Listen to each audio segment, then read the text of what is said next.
In the final months before the D-Day landings, the world's greatest invasion was taking shape, a web of deception, logistics, and courage stretching across the English Channel. Yet behind the grand strategy of Operation Overlord lay a darker, quieter war, fought in the shadows by men whose names would never appear in the official communiques. Among them was a small special air service team that would vanish without a trace during the critical weeks leading up to June 6, 1944. The SAS, Britain's elite special operations unit, had been born in the deserts of North Africa under the leadership of David Stirling. By 1944, it had evolved into a formidable force used for sabotage, reconnaissance, and deep penetration missions behind enemy lines. Their motto, "Who dares wins," embodied the recklessness and resolve required of men who operated with minimal support in hostile territory. For these operators, the line between survival and disappearance was as thin as the static crackle of a wireless transmission. In early May 1944, Captain Thomas Langley, a 32-year-old veteran of the North African campaigns, was summoned to a briefing room at a nondescript military installation in southern England. His orders were stamped top secret. Langley's team, 8 men, handpicked from B Squadron, 1st SAS, were to be deployed to northern France under the codename Operation Houndsworth. Their mission, to gather reconnaissance on German troop concentrations near Cannes, identify potential landing zones for paratroopers, and liaise with local elements of the French resistance. The briefing officer from the Special Operations Executive, SOE, spoke in clipped tones. "You will be ghosts," he told them. "No insignia. No traceable kit. If captured, you were never here." The weight of those words hung heavy in the air. Each man nodded in silence, understanding the unwritten rule. Capture meant disappearance, and disappearance meant oblivion. On the night of May 26, 1944, a modified RAF Halifax bomber took off from RAF Fairford under a moonless sky. Inside, the SAS team sat in tense silence, checking their Sten guns and silenced pistols. Each carried rations, a small wireless transmitter, and enough explosives to cripple a train or bridge if necessary. Their drop zone was a field near the village of Thury Harcourt, about 20 kilometers south of Cannes, deep in enemy-occupied Normandy. The jump went as planned, at least at first. Resistance contacts later recalled the sound of parachutes snapping open in the dark, followed by the faint crack of boots on soil. Locals reported seeing the team move swiftly into the treeline, guided by the flicker of a coded signal lamp. By dawn, they were gone, swallowed by the thick forests that would soon become the battleground of Operation Overlord. 2 days later, British intelligence intercepted their first transmission. A terse, encrypted message. "Houndsworth in position. Enemy movements noted. Cannes fortified." It was the only confirmed communication ever received from Captain Langley's team. When no further contact came, Allied command assumed radio silence was a precaution. After all, German direction-finding units were active across the region, triangulating resistance and SOE transmissions. But by the third day, unease began to spread through the operations room at Baker Street, London. Messages from resistance cells in the Calvados area made no mention of an SAS team. It was as if Langley and his men had never landed at all. As Allied planners focused on the immense preparations for D-Day, the fate of one small team behind enemy lines faded into the noise of invasion planning. Yet for those who had trained and served with them, their absence was personal. Sergeant Alan McPherson, who had parachuted with Langley in Tunisia, later wrote in his diary, "Tom was the kind who never left a man behind. If he's not sending word, it means he can't. And if he can't, God help them all." In the weeks that followed, whispers began circulating through SOE channels. Locals near Thury Harcourt reported German patrols combing the woods. A resistance courier mentioned English soldiers captured near Grimbosk.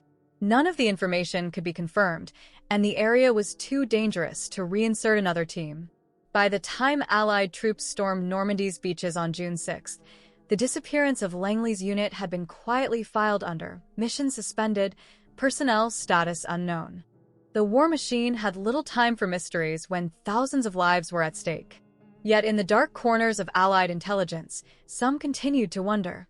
Had the SAS team been ambushed, betrayed, or absorbed into the fog of German counterintelligence?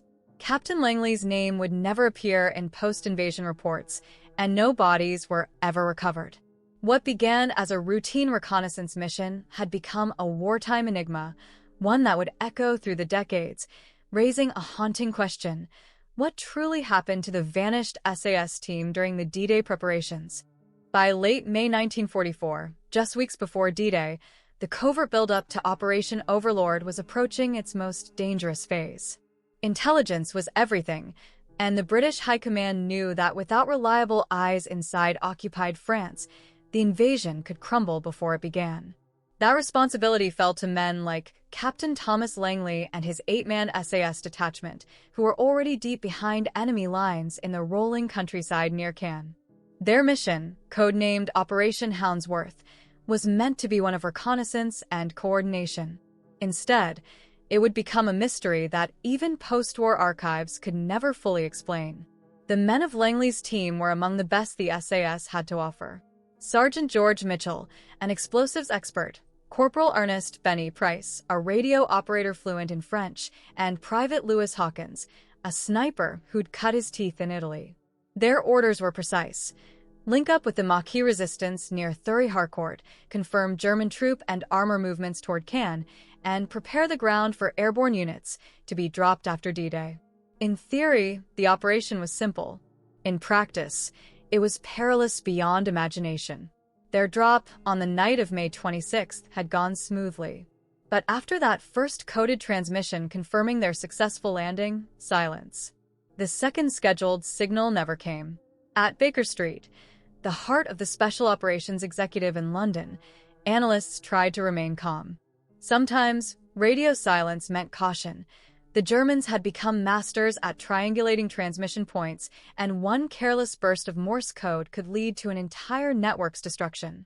Still, by the third day without contact, Langley's absence could no longer be written off as operational discipline.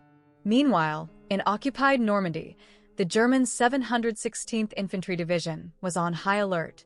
Field reports described increased resistance activity in the region, including the sabotage of a rail line near Falaise and the disappearance of a local German supply convoy. At Cannes, intelligence officer Major Karl Becker of the Abwehr received a chilling report: British parachutists sighted in the Forêt de Grimbosque, possibly commandos.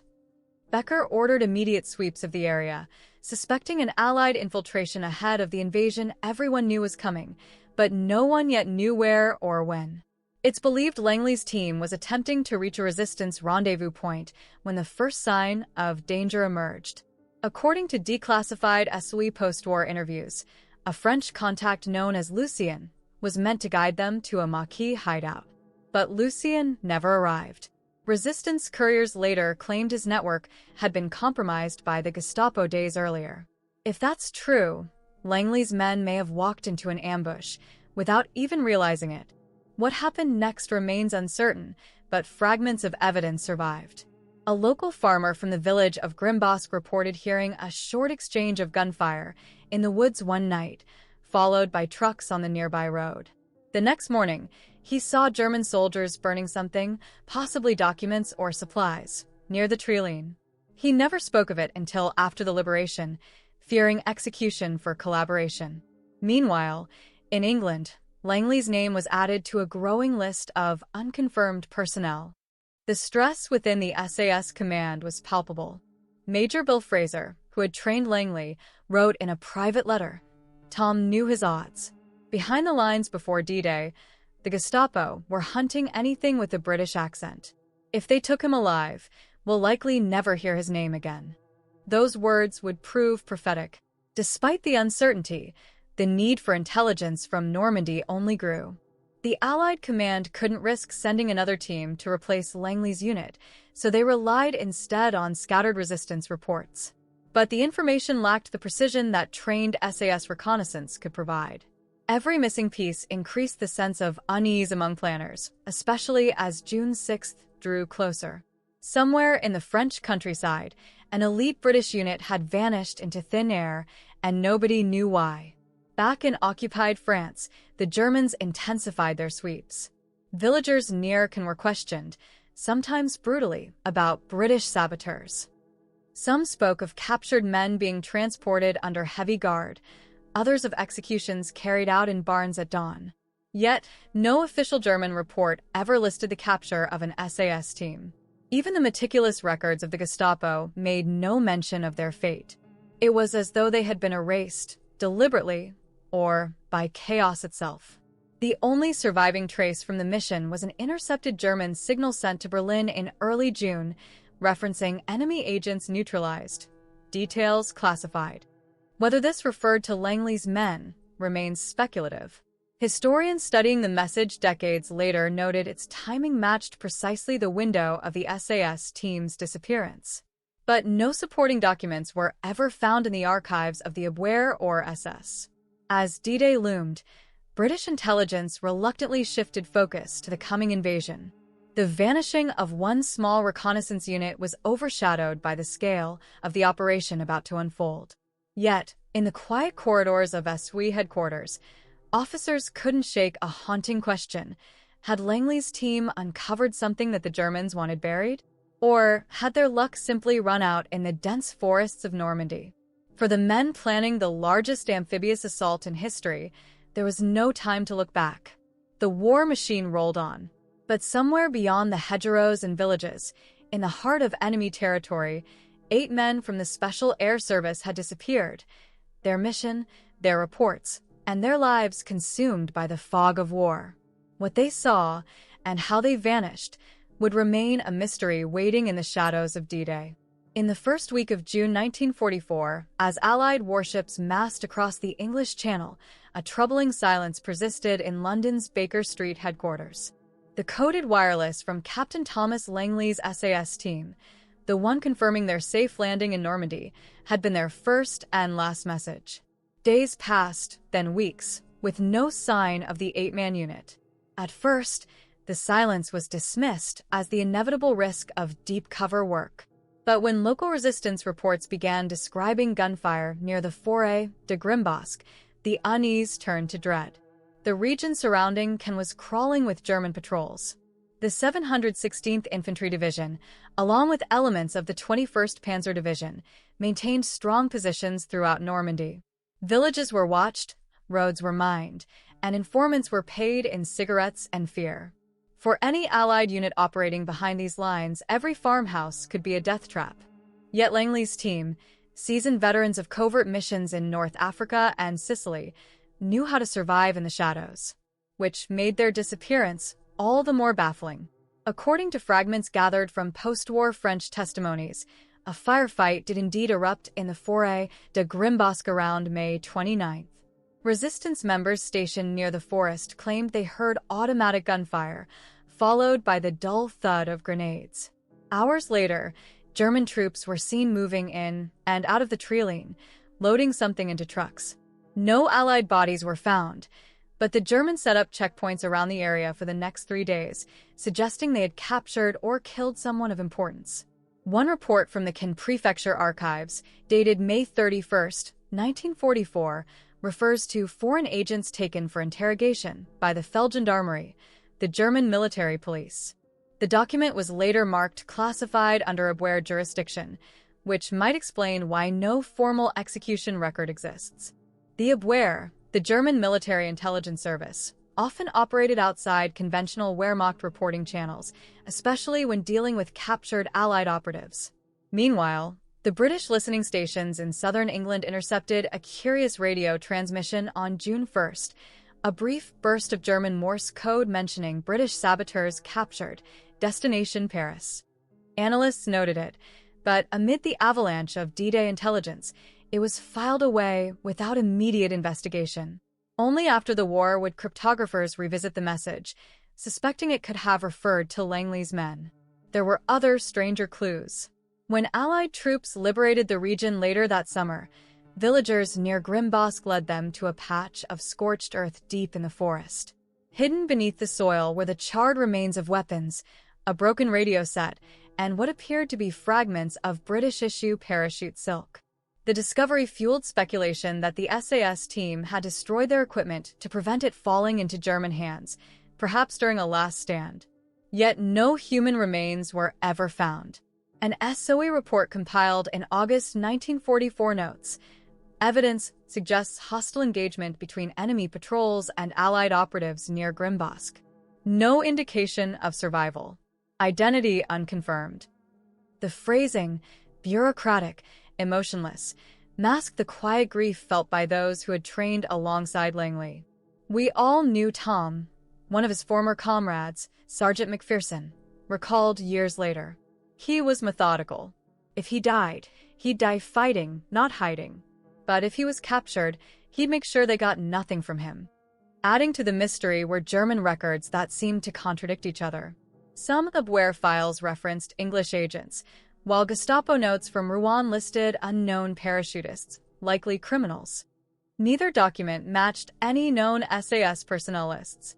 It's possible the Germans didn't even realize who they had caught, or perhaps they did, and intentionally kept it secret to avoid revealing they'd uncovered part of the Allied invasion network.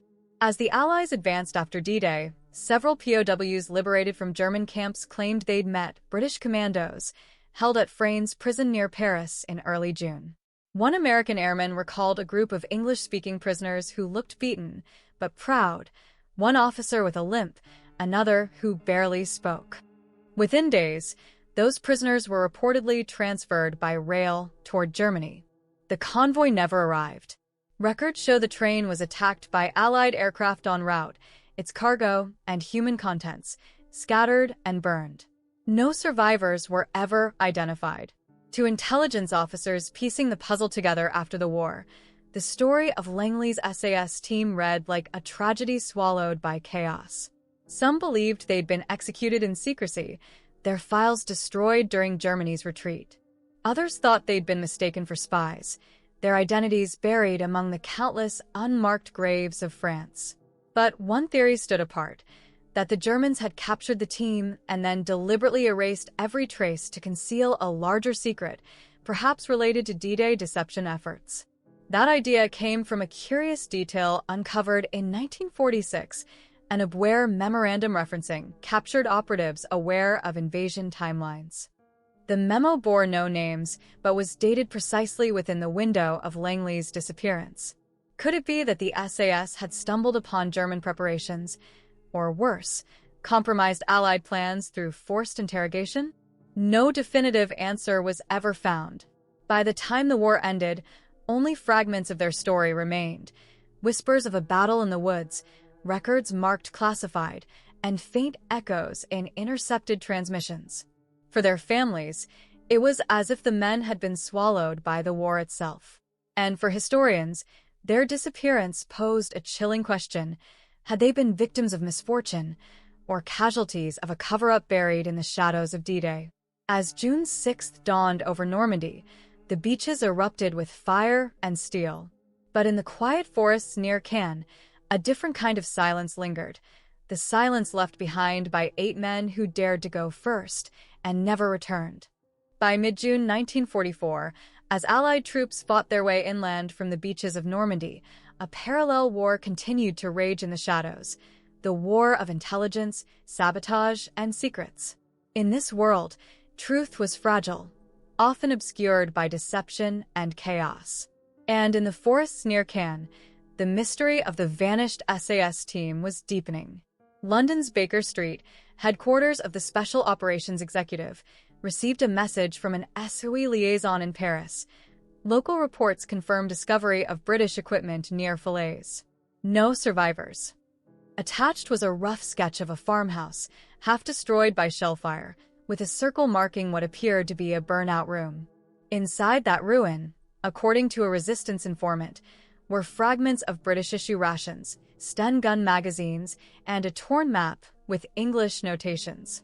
The handwriting matched that of Sergeant George Mitchell, one of Langley's men.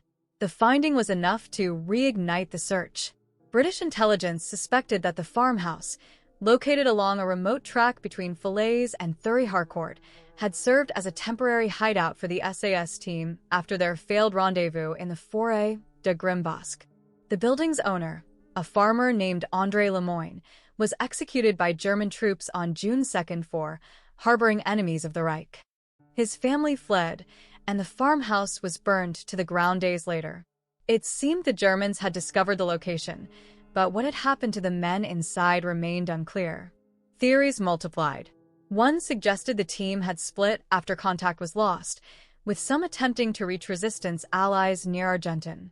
Another proposed they had been betrayed by a double agent within the French network.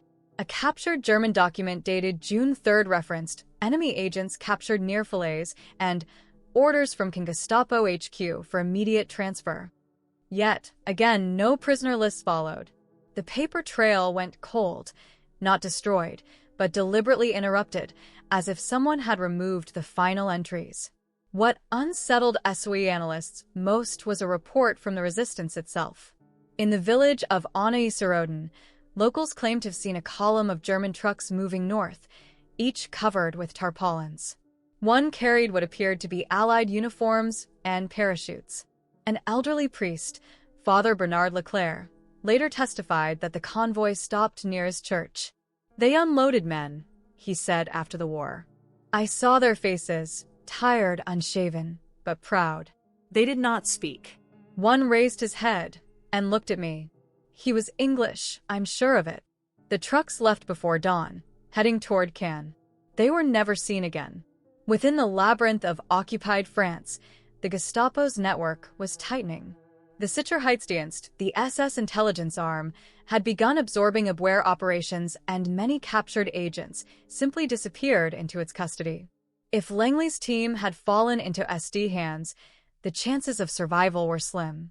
Executions of captured commandos were authorized under Hitler's infamous Kommandobefehl, the Commando Order, issued in 1942, which decreed that all enemy special forces were to be shot immediately, even if in uniform.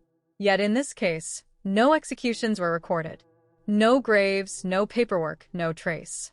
A recently declassified British interrogation transcript from 1945 shed a chilling light on this silence.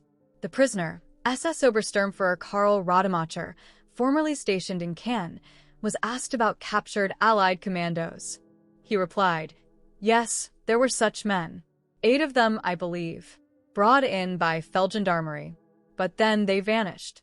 Berlin gave instructions, no records, no markings. I never saw them again." When pressed further, Rademacher claimed ignorance. Orders came from very high level. The men were to disappear as if they never existed. Meanwhile, on the ground, the war was advancing. The Allies were pushing toward Cannes, and the German hold on Normandy was weakening. Yet in the rush of liberation, few had time to investigate missing shadows. Resistance fighters who might have held answers were killed in skirmishes or deported. The SOE, stretched thin across France, quietly closed the file on Operation Houndsworth, Section B. The official notation read simply, "Presumed captured, status unknown." But the mystery refused to die. After Confell in July, British officers scoured Gestapo offices and SS compounds for any trace of Langley's men. In one abandoned headquarters, they found a burned ledger containing partial references to English special personnel and a column marked Relocation, June 1944. The page ended abruptly.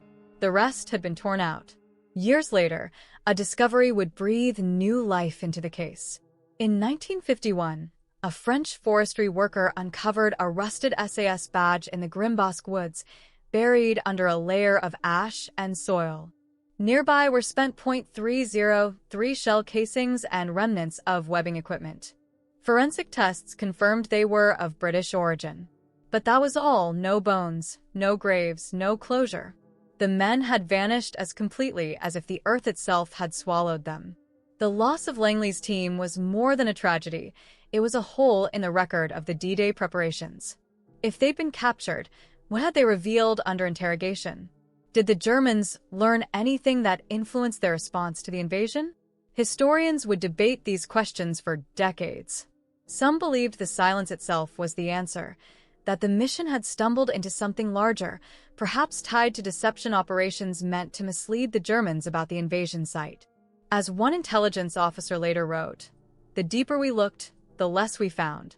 It was as if someone wanted this story forgotten.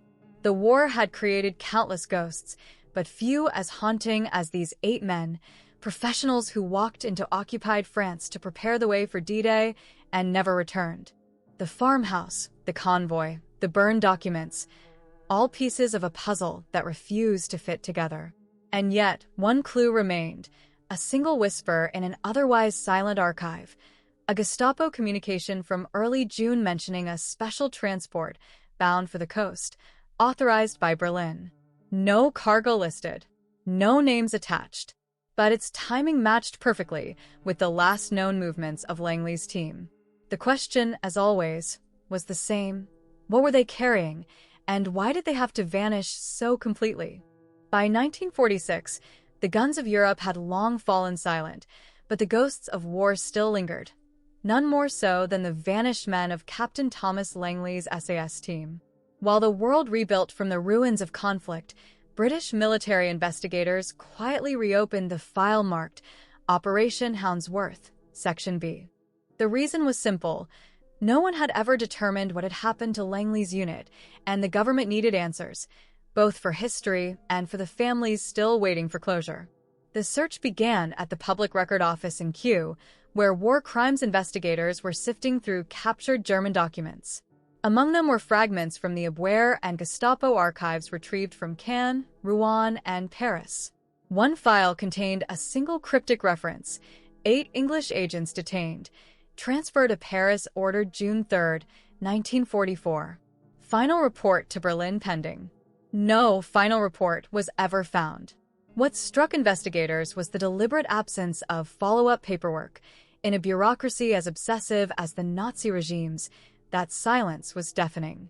In the months after D-Day, British and American investigators had documented hundreds of atrocities committed under Hitler's 1942 Kommandobefehl, the infamous commando order mandating the immediate execution of captured Allied special forces.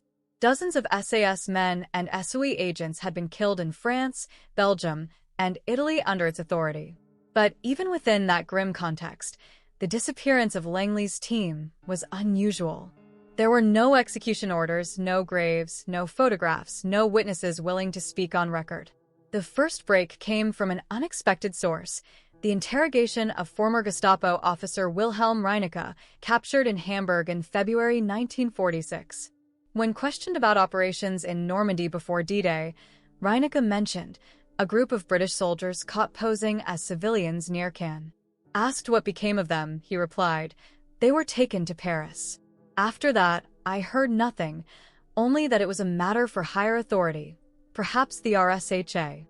The RSHA, or Reich Main Security Office, was the umbrella organization for the SS and Gestapo, a black hole from which few captives ever emerged. Investigators followed the lead to Paris, focusing on Fraynes prison, the central holding site for Allied agents before transfer to Germany. The prison's ledgers, recovered after the liberation, listed several unidentified male prisoners, arriving on June 4, 1944. Their entries struck through days later with a single word: Verlegt, transferred. But no destination was recorded. Among the confiscated effects stored in the archives was a torn uniform patch bearing the faint outline of an SAS wing. To some, it was the closest thing to proof that Langley's men had passed through Fraynes. The trail then led to a site south of Paris, a wooded area near Fontainebleau, where several mass graves had been discovered by Allied investigators in late 1944. Most contained French resistance members executed by the SS. But in one grave, investigators found remains wearing fragments of British-made webbing. Identification was impossible. The bodies had been burned and buried hastily. Forensic reports listed them simply as unknown Allied personnel. Meanwhile, former members of the French resistance began to come forward.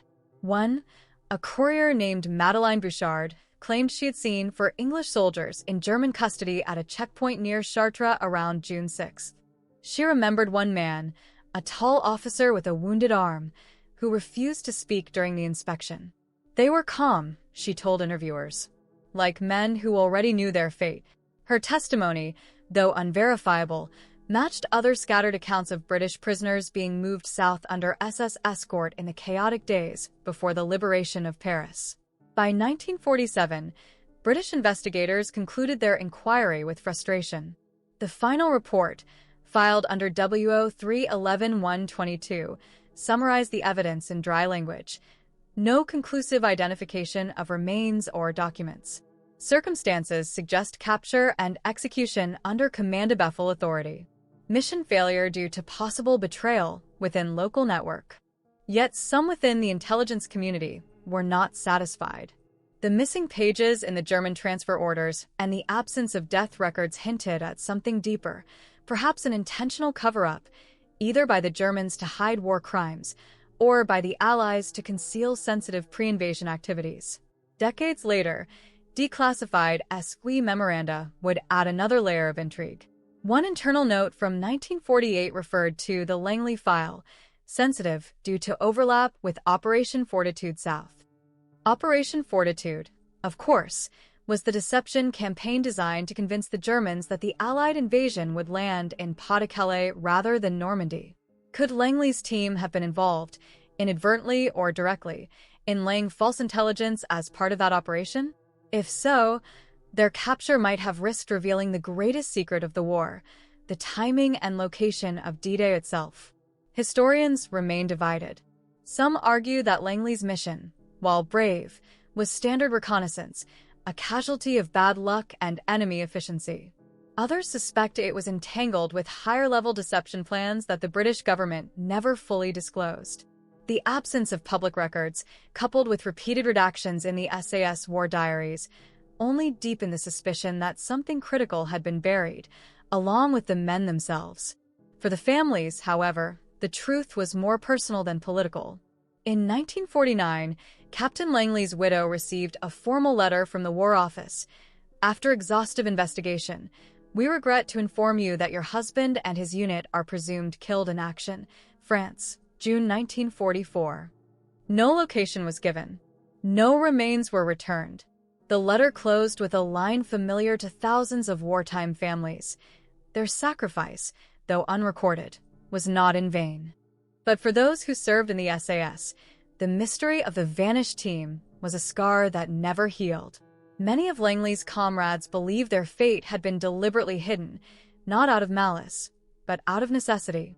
There were missions we couldn't talk about, one veteran said in a 1960 BBC interview, and some we were told never to remember. Even today, in the SAS regimental archives, the names of Langley and his men appear under a separate heading, Missing, Special Duties, June 1944. Their story remains unfinished, their courage unquestioned. And though the official record closes in silence, the lingering question still echoes across decades of military history. Did they die as heroes in battle, or as secrets erased in the name of victory? Even after the war's end, the fate of Captain Thomas Langley and his men continued to haunt the corridors of British intelligence. In the archives of the Special Air Service, among the dusty ledgers and yellowing field reports, the entry under their names remains unchanged.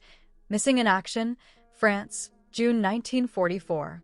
But to historians and veterans alike, that line conceals one of the most enduring mysteries of the Second World War, a mission that disappeared into the fog of D-Day's preparations, leaving behind questions that no document or testimony could fully resolve.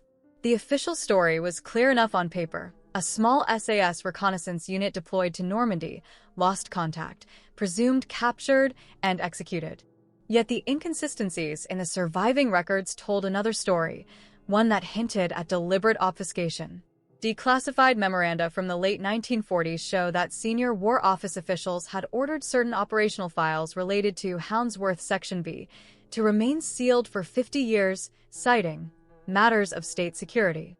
For a simple field reconnaissance mission, that was an extraordinary measure. In the 1970s, when those files finally became available, researchers found that critical pages were missing. The remaining fragments suggested that Langley's orders might have included a secondary objective, verifying German radar and communications positions in the Calvados region, sites that were crucial to the deception plan known as Operation Fortitude South. That connection reignited the theory that the SAS team's disappearance may have been tied to the elaborate web of misinformation used to conceal the true D-Day invasion point. If Langley's men were captured while carrying materials related to fortitude, the risk of the Germans uncovering the ruse would have been catastrophic. To this day, some former intelligence officers quietly suggest that the British government may have intentionally suppressed the full truth to protect the integrity of those deception operations. Others dismiss that notion as conspiracy, pointing instead to the brutal efficiency of German counterintelligence and the lethal enforcement of Hitler's Kommandobefehl, the Commando Order. "If the Gestapo got them," wrote historian Ian Blackwood in 1982, "then we will never find them. Their fate was sealed the moment their boots touched French soil." Still, fragments of the story continued to surface. In 1989, a French metal detectorist uncovered an SAS toggle rope, rusted and frayed, near the ruins of a wartime German checkpoint south of Cannes. Alongside it was a corroded Webley revolver with serial markings traceable to B Squadron. The discovery prompted a small British Army recovery team to examine the site, but after a week of excavation, they found nothing further, just scorched earth and scattered brass. The report concluded, possible site of engagement, no remains recovered. Once again, the trail ended in silence. For the families of the men, the mystery became a generational wound. Langley's younger sister, Margaret, spent decades pressing the Ministry of Defense for answers. In 1994, on the 50th anniversary of D-Day, she placed a wreath at the SAS Memorial in Hereford with a handwritten note that read, "To my brother and his men, vanished but not forgotten. You went first so others could follow." Her gesture drew quiet attention from veterans who remembered Langley, men who had trained beside him in the deserts of North Africa, who had seen his precision, his calm, and his stubborn sense of duty. To them, the idea that he would simply disappear was inconceivable. Modern historians studying Operation Houndsworth now recognize that multiple SAS teams operated in France during the D-Day period, some under near-identical code names. Confusion, destroyed records, and overlapping missions may have blurred the historical picture. Yet, among those operations, only Langley's team left no survivors, no graves, no record of extraction. Even the German documents that survived the war, meticulous in their record-keeping, contain only fleeting references to unknown British saboteurs. Beyond that, nothing. And so, the mystery endures. Perhaps they were killed in an ambush and buried in unmarked graves. Perhaps they were taken to Paris, interrogated, and executed in secrecy. Or perhaps, as one unverified MI6 memo speculates, they uncovered intelligence so sensitive that even their own government chose silence over revelation. Whatever the truth, their story has become part of a broader narrative, not just of heroism, but of the hidden cost of warfare fought in shadows. The SAS regiment would go on to build its legend in Europe and beyond, earning renown in countless post-war operations. Yet within its history, the name of Captain Langley and his men remains an unspoken reminder of those who never came home. In 2004, during a regimental ceremony marking the 60th anniversary of D-Day, a small plaque was unveiled at Hereford. Its inscription was simple, "In memory of those who served with the Special Air Service and were never found. Their courage is known to God alone." That line might be the only epitaph Langley's men will ever have. In the end, their story is not just about loss, but about the invisible fabric of D-Day, the countless unseen operations that made victory possible. The vanished SAS team operated in that unseen world, where success meant silence and failure meant oblivion. Their fate, still uncertain after more than 80 years, remains one of the great unsolved enigmas of the Second World War, a mystery sealed beneath the soil of Normandy, whispered only by the wind through the forests of Grimbosk. And so the question remains, what happened to Captain Langley's SAS team during the D-Day preparations? History gives us fragments. The truth, perhaps, was buried with them.